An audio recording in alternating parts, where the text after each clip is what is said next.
This universe is managed by the powerful law of attraction. And what that means is, when you offer a vibration, what matches it comes to it. So can you even begin to imagine? It's not easy for you from your physical format. What must be amassing around the source energy part of you? The part of you that only focuses upon love and well-being and expansion. Can you imagine what that vortex of creation must be like that is swirling? That's what eternity is based upon. It is physical beings coming forth and exploring and knowing what they don't want, and then more clearly sending a vibrational rocket of desire about what they do want. And when that rocket of desire emanates from you, the source part of you receives that rocket and becomes it vibrationally and literally, and holds steady to that newly amended asking eternally. And when that occurs, law of attraction then begins to amass all compatible components. So hear this. So here you are, billions of you, banging around together, knowing what you don't want, sending out rockets of what you do want. So let's say your planet's in a bit of upheaval, maybe economic, which causes you to ask for more stability. Maybe ecological, which causes you to ask for more stability.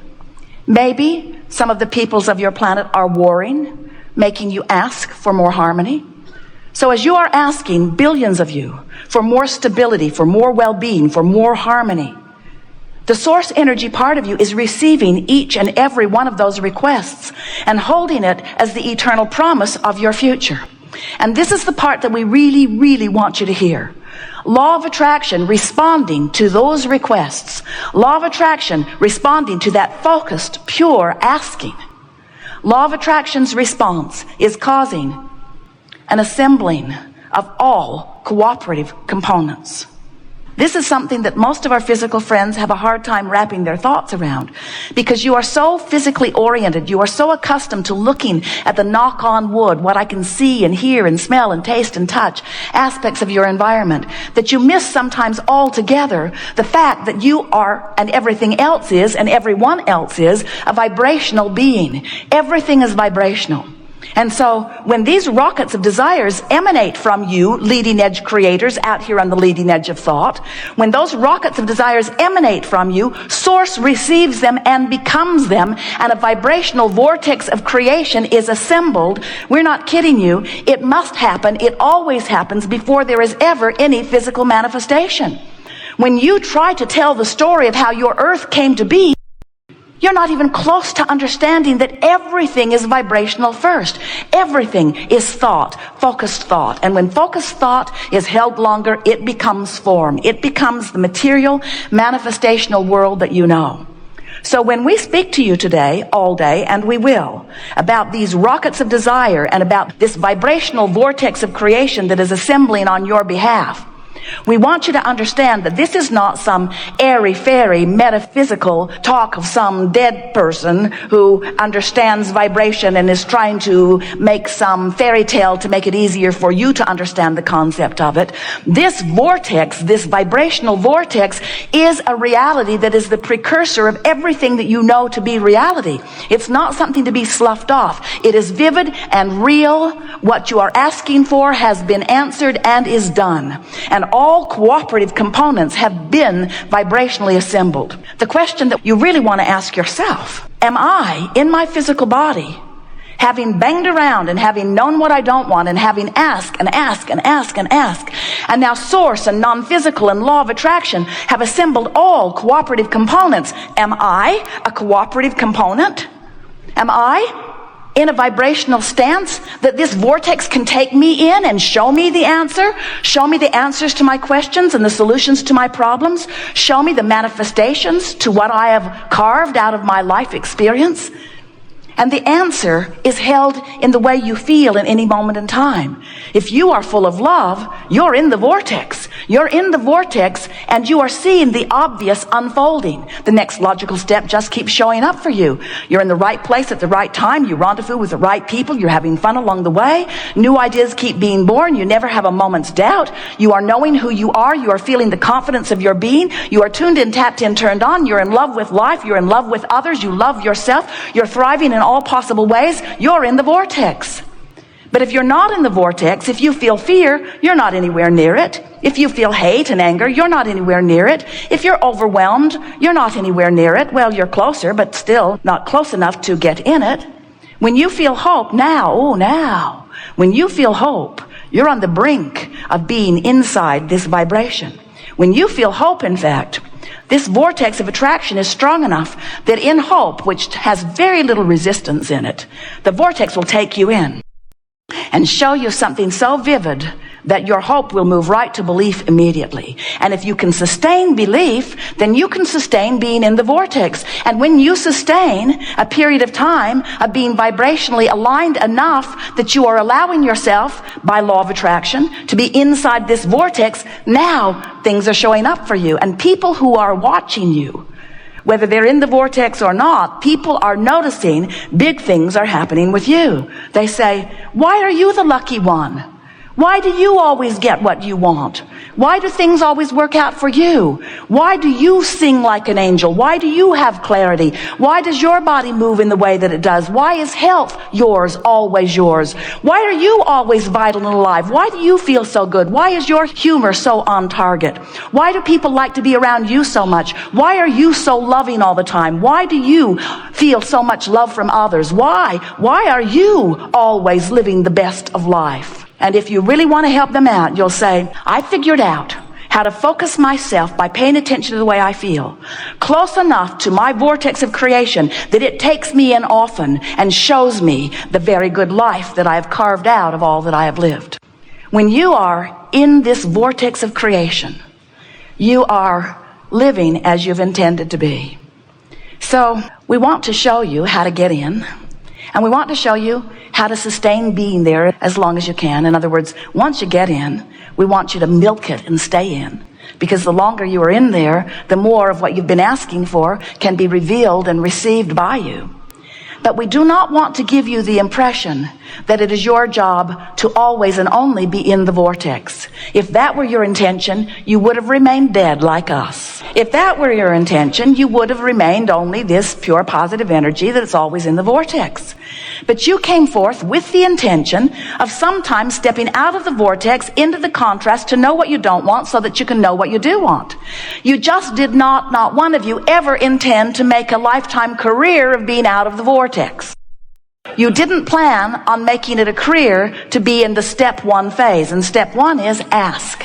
And contrast induces the asking. What you did plan was to step out into the real world long enough to see the contrasting elements of it in order to decipher what you want, in order to give birth to what you want. But you intended, every one of you, to then, once you have decided what you want, to then give your undivided attention to what you want. And undivided takes on a whole new meaning here today, doesn't it? Your undivided attention, meaning your attention undivided or same as the attention that the source within you is giving. When you look at someone and you see a flaw in them, you find fault with them, you see them as inappropriate in some way, you step away from who you really are, because the source within you will not do that, not ever, not one time ever. Every particle of negative emotion that you feel is because you have found a vibrational stance or attitude or opinion or mood or belief, an active vibration, that's all that stuff is, an active vibration that disagrees with the active vibration of the source within you. So, I'm not enough always disagrees because source knows who you are. You're not enough always disagrees because source knows who you are. You are bad, you are wrong, you are inappropriate. Always causes a distortion or a separation between you and you because source is not making those judgments. There is an inside the vortex source that is the love and the culmination of all that has become. And we so want to find a way of you finding the resonance with that within you. Can't you think of holding someone, usually someone precious to you, usually someone young, like a baby or a dog, someone that you were holding with adoration? In other words, that person has not yet cheated you, deceived you, mocked you, blamed you, or bitten you. And so, as you focus upon the positive aspects of this, you resonate with the positive aspects that the source within you feels. As humans, often, you want to sort behavior and people and beliefs and attitudes and desires into piles of right and wrong And then you want to praise some piles while you condemn others. And what we want you to understand is that any pile you're praising causes source to be there with you. But any pile you're condemning causes you to deviate from source. Source will not join you in negative judgment or in pushing against anything unwanted, because source understands the way the universe works. Source understands that when you know what you don't want, an equal and equivalent desire is born, and source gives its undivided attention to that. That's why there is an eternal expansion and evolution of all things. If you could become so convincing that you could get source to come and join you in your negative contemplation, then there would be no source and there would be no eternity. Now, don't worry about it. It cannot happen. Non-physical energy is too smart for that. Sometimes humans say, well, that's not the story I heard about God. I heard that he holds very strict standards. We say, yeah, there's a lot of confusion about what those standards are, isn't there? You're killing each other all day, every day over your discontent or non-agreement about what you think God thinks you should do. But you say, no, the God that I've heard about holds very strict, very, very strict rules. And when I keep those rules, I am loved by God. But when I break those rules, then I receive the wrath of God. Then I am condemned by God. And we say, that is a God that man has fashioned when he was outside of the vortex. Because we promise you that that which is source, that which is the source of you, and that which is the source of all that you know, is a pure, positive energy, expanding force, evolving because of the asking that is constantly taking place on the leading edge of creation. It's a wonderful thing to realize who you are. And you know, you can figure it out personally. You don't have to take anybody else's word for it. Just get out there and do your own personal testing of who you are and who God is. Put this conversation that we've given you here to your own personal laboratory test. Find someone and focus upon the positive aspects of that person and maintain your attention to that until you feel the swelling and the fulfilling and the becoming of that broader energy. Feel what it feels like when the energy that creates worlds flows with agreement through you toward your object of attention. And then find something that you think is unjust. Find something that you think is inappropriate. Poke at it with a stick. Focus on it for a while. Bring yourself to a place of discontent and anger and frustration. Get into an attitude of real wrongdoing about it. And feel the emptiness of your being that is what is expressed through the negative emotions that you call depression or fear or anger or resentment or rebellion. Feel that emotion and ask yourself, does this feel like I'm filled up with the energy of source? Or have I managed to empty myself out by choosing something so contrary to that which source is that I've pinched myself off temporarily from that energy stream? So when you become acquainted consciously and deliberately with the guidance system that you are born with, when you start paying attention to the vibrational frequencies of harmony and allowing and alignment and blending, or of resistance and discord, when you start paying attention to the way you feel, you'll know whether you're in tune with who you are or not. Now, here's the most important part of all of this, because some of you are hearing us in this context. You've come this far with this. You say, all right, Abraham, I accept that source exists, and I accept that I exist, and I can sort of kind of get it, that I can feel when I'm in sync with the love of source and when I'm not. And we say, but the story is bigger still. The reason that you, in your physical body, feel any negative emotion or any positive emotion, the reason that you feel the vibrational relationship is because in your living of life, you keep asking for more. And in that asking, hear this, in that asking, you keep becoming. When you ask, you become immediately what you're asking for.